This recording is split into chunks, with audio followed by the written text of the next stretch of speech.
Alright, so we have come to the last organ of the 5 Vital Organ mini-series. Today we're going to talk about the liver.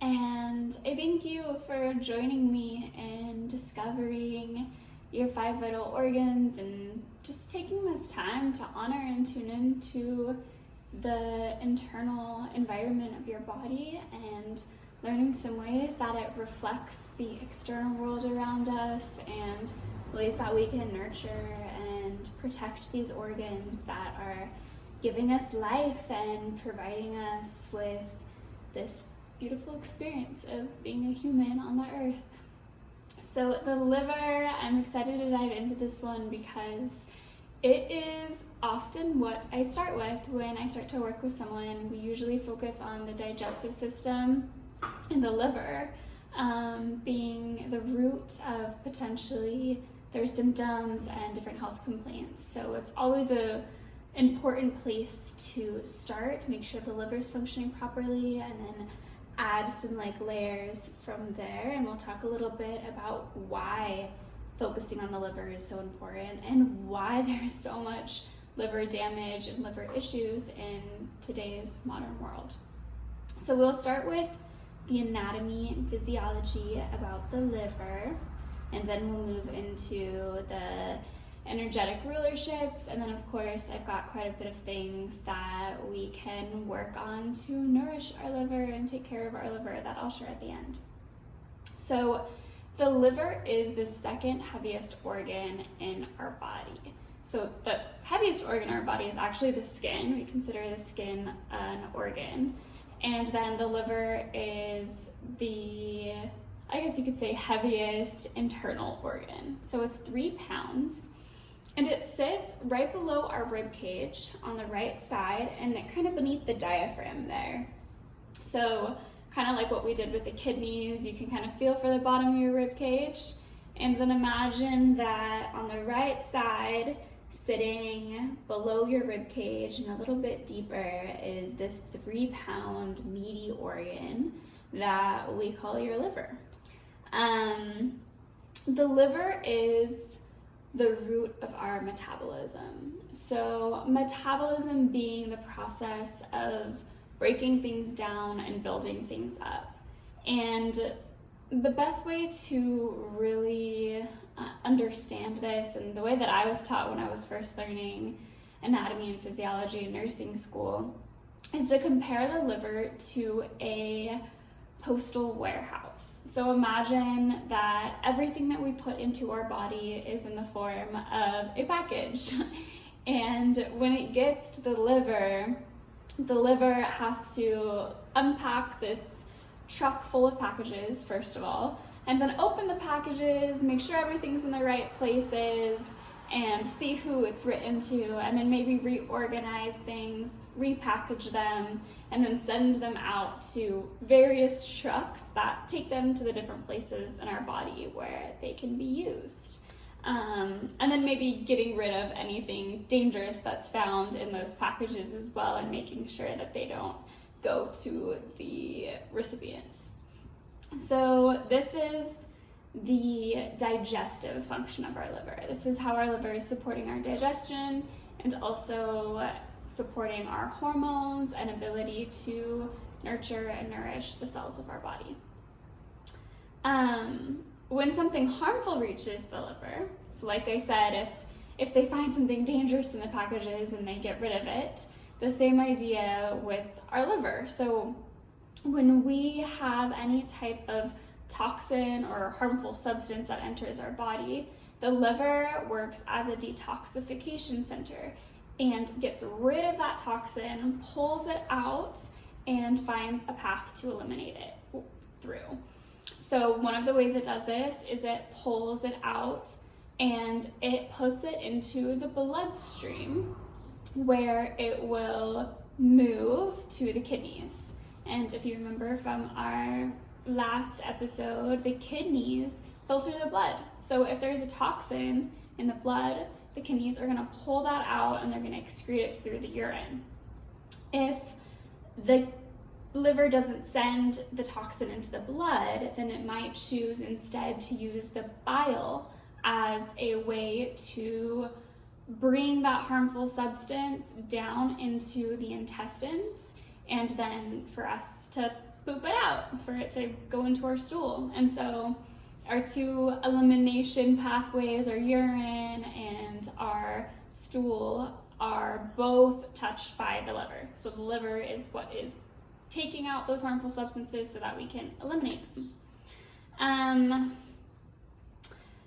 Something I want to briefly mention here, and we'll talk a little bit more about it when we get to the nourishment part, but it's a great example of how the liver is detoxifying things, is when we ingest alcohol. So when we take in alcohol, it actually isn't the alcohol in its whole self that is harmful to our liver, but it is this detoxification process that becomes harmful. So while the liver is detoxing our body from some of the harmful substances in the alcohol, there's all these chemical reactions that happen within the liver. And these chemical reactions have byproducts, and it's actually the byproduct that is harming our tissues of our liver. And so it's not really the alcohol itself, but it's the byproducts from the chemical reactions that become poison to our internal organs, to our body. And so I just think that that's a good example to understand that the liver is truly breaking things down, and like chemically breaking things down and then building things back up. So the metabolism is so much deeper than just the analogy that I gave of like packaging.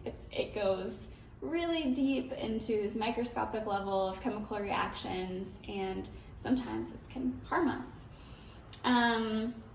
And then I also just want to talk a little bit about the liver's role in fat digestion. So the liver and the gallbladder work really in a lot of harmonious ways together. And I'm not going to go much into the gallbladder because that could be a whole nother lesson to talk about, and that symbiotic relationship that the liver and the gallbladder have. But just to give you a foundational idea, the liver and the gallbladder both help with our process of bile, which helps to digest fats in our body. And so it's our fat metabolism. And when our liver is overworked or stressed or even inflamed or damaged, then our ability to digest fats also is hindered. And so that's just something that I often focus on with my clients, is how is our ability to digest fats? How are we able to digest fats? Does it seem like we aren't digesting fats well? And if so, let's look at the liver and let's figure out if there's something going on there. So let's move into the energetic rulerships. The astrological sign, the zodiac sign that rules the liver is Virgo.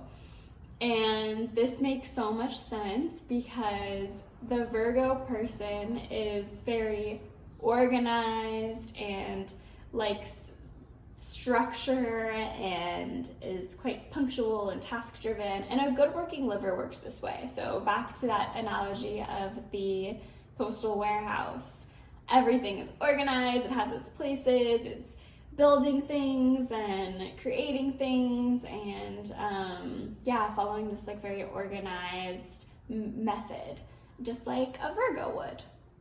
The planet that rules the liver is Jupiter, and Jupiter is a gas planet. So we often think of Jupiter as this really expansive energy, and we also see this in radiance and joy. And so a healthy liver embodies Jupiter. A healthy liver is expansive and radiant and joyful. And we can really see this manifest in the appearance of our skin. So when you see a friend and you are like, you are glowing, like your skin literally looks like it's glowing, that's a good sign that they have a healthy working liver. And when we see someone who's glowing, we often think that they are radiant, that they're joyful, and they're living aligned with their purpose and feeling expansive. And so all these things really come from a healthy working liver, and that is the root of creating that radiant human experience that literally shines through our skin. And of course, if our liver isn't working properly, then we have skin issues. So eczema, psoriasis, acne, various different rashes often root from a problem with our liver. And so back again to nurturing our metabolism and our detoxification center so that these things don't manifest into skin issues. The elements that rule the liver are fire and earth. Fire because the liver is considered to be the hottest organ in our body, which makes sense because it is working so hard 24/7 to be creating and moving and detoxifying, and all these chemical processes are happening there. So it just seems like a hot place with a lot of movement. And in various traditional medicine beliefs, it's actually believed that hot emotions live in the liver and can manifest from the liver. So if we do have some liver inflammation, some liver issues, we might see that present in an angry personality, someone who's really fiery and has a lot of hot symptoms that are kind of coming out into their energetic field. And vice versa, if you don't work through anger and you let that lead your life, it will likely manifest into liver issues at some point. And then earth. So earth really, the energy of earth is the energy of metabolism. When we think of this building and breaking down process, I like to think about clay, like the ability of clay from the earth to create something and then to just get squished down and melt back into mud. This is that like creation process that the liver has and redistribution process. It's very much so earthy energy. And of course, Virgo is also an earth sign. So the earth has to be put in there. And so I'm going to move into liver nourishment. So we're going to talk about a few different techniques that we can just implement in our daily life that are going to help nourish our liver, protect our liver, and then I'll mention several different plant allies that work well with the liver. So the first thing, and arguably the most important for nourishing our liver, is to go to bed early and to wake early. So really just following the rhythms of nature in this way, not long after the sun sets, to start winding down and get yourself ready for bed, and then to rise with the sun. And I know this isn't possible for everyone, so just trying to mirror it the best that you can, and really getting into a good rhythm of going to bed at the same time and waking up at the same time every day. And this is because the liver works as a detoxification organ while we're sleeping. So during the day, while we're needing energy and we're eating and we're, absorbing all these nutrients, it's mostly working as a digestive organ. And then while we're asleep is when it does that really important detoxification work. And so if we are not sleeping well or regularly, then we're missing out on all of the detox benefits of the liver. And also in traditional Chinese medicine, it's believed the liver is replenished in the depths of the night. So I've heard between 1 and 3 a.m. this happens. I've also heard at 4 a.m. this happens. So somewhere in that window, our liver is getting flooded with fresh blood and getting completely replenished and new nutrients, and it's time to rest and prepare itself for another day of hot, active work. And we need to make sure that our body is resting, that we're in deep sleep for this to occur every night. And this might seem like a no shit Oshana recommendation, but another great way to support our liver is to reduce the toxin load. So because our liver is having to detox anything harmful that comes into our body, the less harmful things we put into our body, the less work our liver has to do. So it can focus on other things and not have to be working so hard to get rid of these toxins.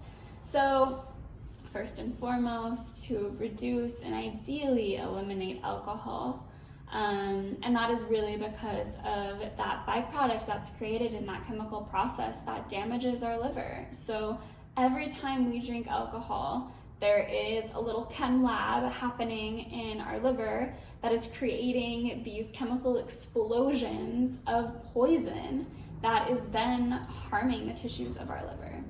And over time, that can really create chronic damage that is not repairable. So yeah, alcohol is something that our society really needs to work towards creating a better relationship with, and I believe this for so many reasons besides just the damage happening to our liver.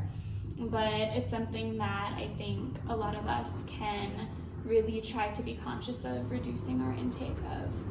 And a great alternative is kava. So kava root is a beautiful medicine that you can make a decoction of, or you can use it in a tincture. I like to use it in a tincture. And you can add it to mocktails, or you can just drink a little bit in water, and it gives you a similar effect as alcohol. So it actually binds to the same receptors in our brain as alcohol does, and it gives us that same feeling of like being a little bit more open in social situations and a little bit of like a euphoric buzz.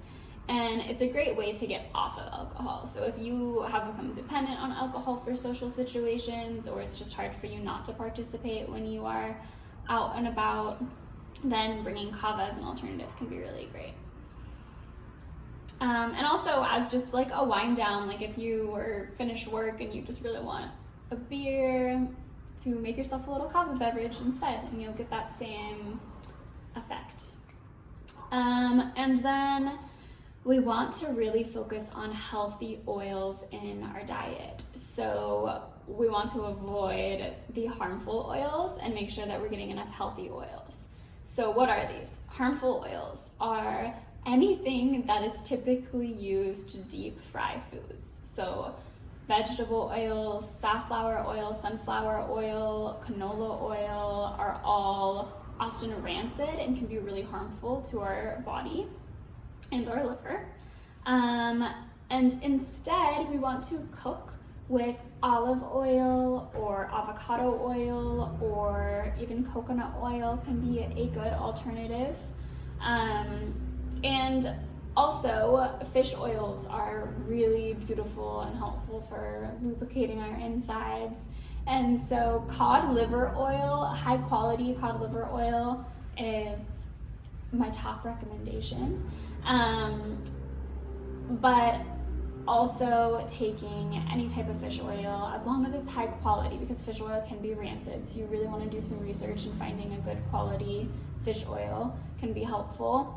It's important to make sure that you're getting a complex, so not just taking omega-3, but taking a different blend of fish oils if you are going to take it that way. Whereas cod liver oil is like a whole oil, like how we talk about a whole plant, where it has constituents in it that help us properly absorb the oil. So yeah, there's a whole, you can go into a deep dive into research of fish oils and kind of figure out what would be best for you in your situation. And then I want to mention 4 plant allies of the liver. The first one, you probably already know that this is something that is good for the liver, is dandelion root. And dandelion root is a bitter herb. It's a bitter tonic, which means that it's best if you take it over a long period of time and regularly. So it's a great one to use before meals, and it will help us digest fat. So the bitter flavor helps to secrete digestive enzymes and secretions so that we can digest fats better. So it helps our liver and our gallbladder out in that process. I also love dandelion because it's everywhere. We don't have to worry about over harvesting this one or wiping out a population. Whether you live in the city or really wherever you live in the world, there's likely dandelion around. Another one that I like to mention is blue vervain. So blue vervain is a little bit more specific. It's also a very, very bitter plant, but it's more specific for someone who has a lot of heat in their liver, maybe an inflamed hot liver. And it helps with this idea of fire rising, which is the idea that the inflammation and heat in our liver starts to affect our upper body and starts to manifest as symptoms in our upper body. So this might look like headaches. It could also be that like anger and hot emotions that I was talking about, and general heat-like symptoms in our upper body. And so blue vervain is our star plant ally for that.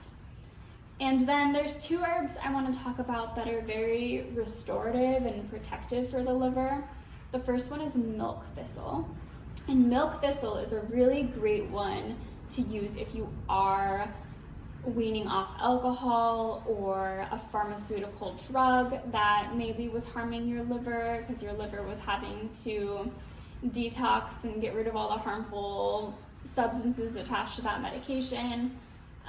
Milk thistle is really restorative and nourishing for any type of oxidative stress and damage that the liver has experienced.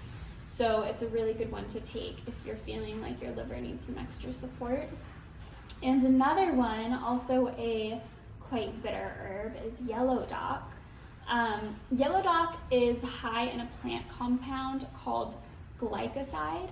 And glycoside, similar to milk thistle, is known to protect the liver and to help with poor absorption of nutrients. So if you're eating all the right foods, but you're still nutrient deficient, then it likely is because your liver is not doing its job properly. And so yellow dock can help support with that, the absorption of nutrients.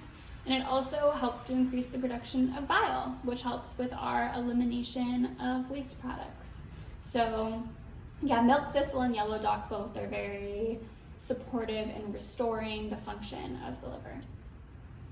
All right, well, that is all I have for you on the liver, and that wraps up the series. Thank you for joining me in this. It's been really fun, and I love diving into all the different organs and kind of seeing the ways in which we can work with them and nourish ourselves. And I have my books open for my health doula services. So if this information was interesting to you, if you have health challenges that you're struggling with and that you really want to dive into understanding the rhythms and the signs and symptoms that your body is trying to tell you, I encourage you to send me a message and we can talk about the ways that I can support you and bring you to a state of more optimum well-being and health. So thank you again, and we will be in touch soon.